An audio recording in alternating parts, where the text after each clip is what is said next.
Sehr geehrter Herr Timmermans, es ist offensichtlich, dass die britische Dear Mr. Timmermans, the British government has got a huge number of problems ahead of it and is very weak.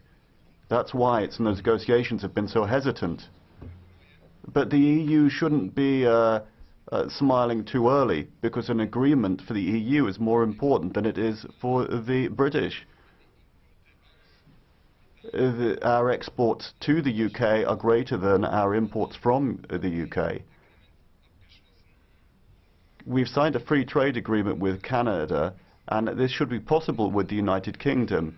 It should also be possible to do this with Britain if we can do it with other countries. There should not be a second referendum in the UK. We have to get used to that idea, and we have to ensure that more concessions could be made. We need to show that the EU is willing to make some concessions rather than shooting itself in the foot just to punish the British. Leaving the people to my left aside and some of the people in my own political group, I have not yet met one person in this Parliament who doesn't regret Brexit.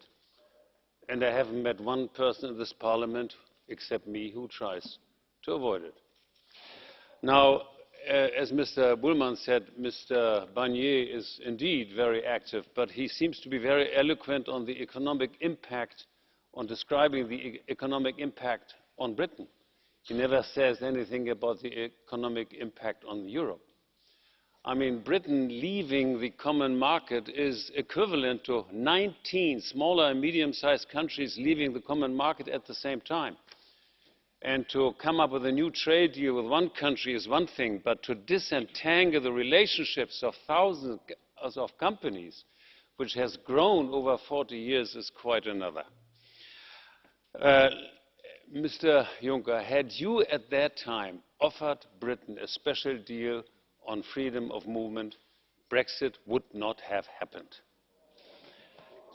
Yes, it is absolutely true. And by the way, those who moan here, I would like to remind you that Mr. Schröder got a special deal in 2004 when Poland came, against my opposition at that time. For 7 years, a restriction on freedom of movement of Poles coming into Germany, which, by the way, the British Prime Minister did not want.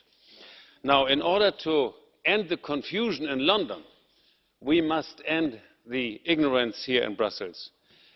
Mr. Juncker, as a German, I always felt that it was right that Britain won the battle of Britain. Make sure you are not going to lose the battle for Britain.